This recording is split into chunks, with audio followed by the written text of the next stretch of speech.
The Siege of Savannah, or the Second Battle of Savannah, was an encounter of the American Revolutionary War in 1779. The year before, the city of Savannah, Georgia, had been captured by a British Expeditionary Corps under Lieutenant Colonel Archibald Campbell. The siege itself consisted of a joint Franco-American attempt to retake Savannah, from September 16 to October 18, 1779. On October 9, a major assault against the British siege works failed. During the attack, Polish nobleman Count Casimir Pulaski, leading the combined cavalry forces on the American side, was mortally wounded. With the failure of the joint American-French attack, the siege failed, and the British remained in control of Savannah until July 1782, near the end of the war. In 1779, more than 500 recruits from Saint-Domingue, under the overall command of French nobleman Charles Hector, Comte d'Estaing,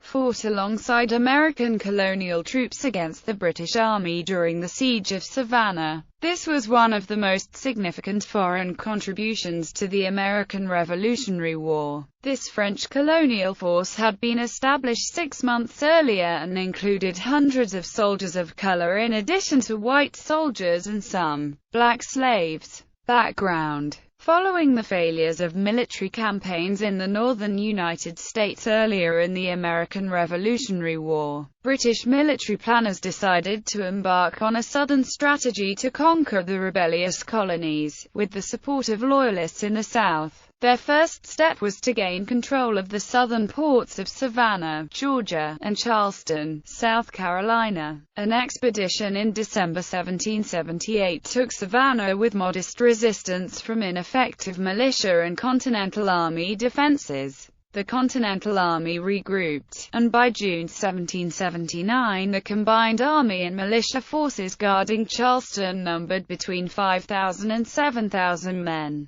General Benjamin Lincoln, commanding those forces, knew that he could not recapture Savannah without naval assistance. For this he turned to the French, who had entered the war as an American ally in 1778. French Admiral the Comte d'Estaing spent the first part of 1779 in the Caribbean, where his fleet and a British fleet monitored each other's movements. He took advantage of conditions to capture Grenada in July before acceding to American requests for support in operations against Savannah. On September 3, an uncharacteristically early arrival as there was still substantial risk of seasonal hurricanes. A few French ships arrived at Charleston with news that d'Estaing was sailing for Georgia with 25 ships of the line and 4,000 French troops. Lincoln and the French emissaries agreed on a plan of attack on Savannah, and Lincoln left Charleston with over 2,000 men on September 11.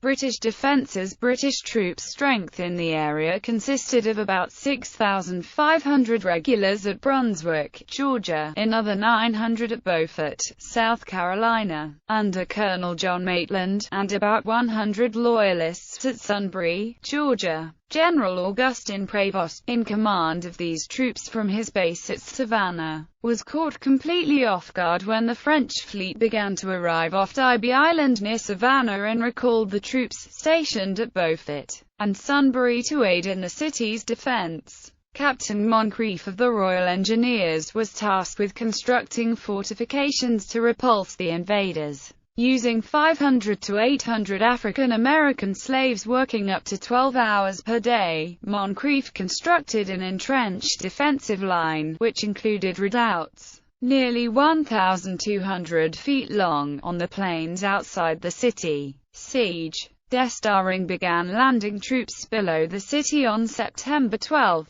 By September 16 he was moving in on the city. Confident of victory, and believing that Maitland would be prevented from reaching Savannah by Lincoln, he offered Prevost the opportunity to surrender. Prevost temporized and asked for 24 hours of truce. Owing to miscommunication about who was responsible for preventing Maitland's movements, the waterways separating South Carolina's Hilton Head Island from the mainland were unguarded, and Maitland was able to reach Savannah hours before the truce ended. Prevost's response to D'Estaing's offer was a polite refusal, even though Lincoln had also arrived outside the city. The French commander, rejecting the idea of assaulting the British defences, unloaded cannons from his ships and began a bombardment of the city. The city, rather than the entrenched defences, bore the brunt of this bombardment, which lasted from October 3 to 8. The appearance of the town afforded a melancholy prospect, for there was hardly a house that had not been shot through, wrote one British observer. When the bombardment failed to have the desired effect, D'Estaing changed his mind, and decided it was time to try an assault. He was motivated in part by the desire to finish the operation quickly, as scurvy and dysentery were becoming problems on his ships, and some of his supplies were running low. While a traditional siege operation would likely have succeeded eventually, it would have taken longer than D'Estaing was prepared to stay. Attack against the advice of many of his officers, D'Estaing launched the assault against the British position on the morning of October 9.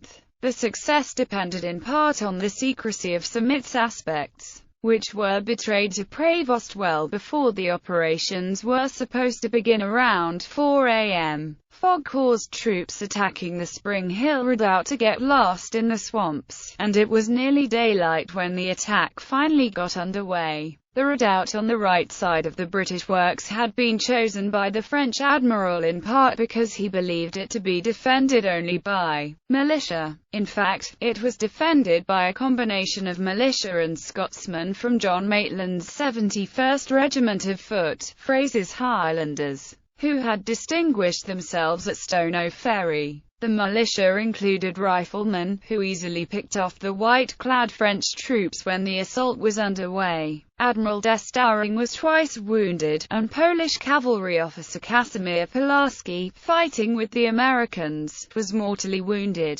By the time the second wave arrived near the redoubt, the first wave was in complete disarray, and the trenches below the redoubt were filled with bodies. Attacks intended as feints against other redoubts of the British position were easily taken. The second assault column was commanded by the Swedish Count Kurt von Steding, who managed to reach the last trench. He later wrote in his journal, "I had the pleasure of planting the American flag on the last trench, but the enemy renewed its attack and our people were annihilated by crossfire." He was forced back by overwhelming numbers of British troops and was pushed back with only some 20 men left. All, including himself, were wounded. He later wrote, "The moment of retreat with the cries of our dying comrades piercing my heart was the bitterest of my life." After an hour of carnage, D'Estaing ordered a retreat. On October 17, Lincoln and D'Estaing abandoned the siege. Aftermath and legacy.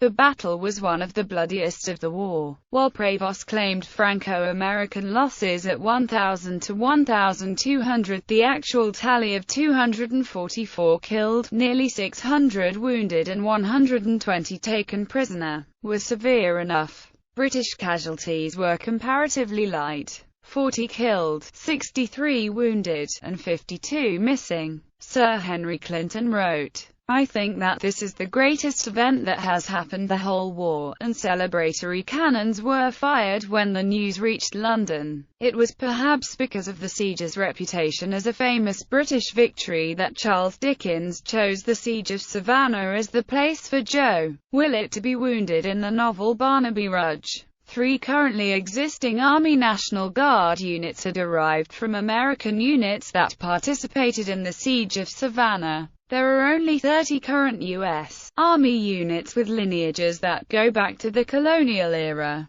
Battlefield Archaeology in 2005. Archaeologists with the Coastal Heritage Society and the Lamar Institute discovered portions of the British fortifications at Spring Hill, the site of the brunt of the combined French and American attack on October 9.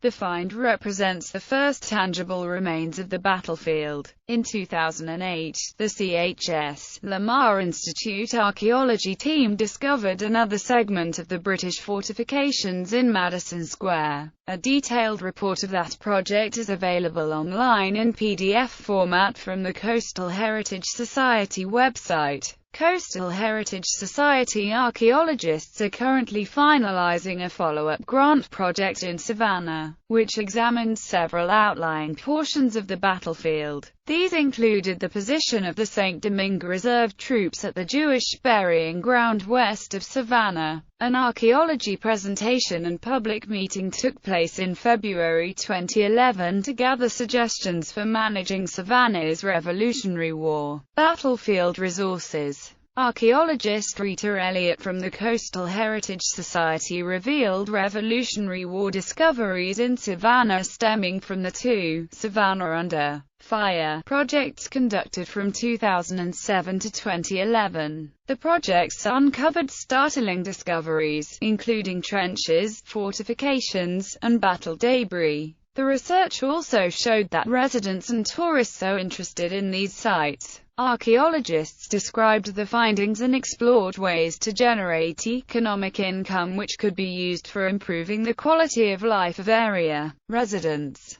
The battle is commemorated each year by presidential proclamation on General Pulaski Memorial Day. Influence on Haitian revolutionaries. The battle is much remembered in Haitian history. The Chasseurs Volontaires de Saint-Domingue, consisting of over 500 gens de couleur, free men of color from Saint-Domingue, fought with the Americans. Henry Christophe, who later declared himself to be the King of Haiti, while a republic was established in southern Haiti, may have been a 12-year-old drummer among these troops. Many other less famous individuals from Saint-Domingue served in this regiment and formed the officer class of the rebel armies in the Haitian Revolution, especially in the northern province around today's Cap Haitien, where the unit was recruited.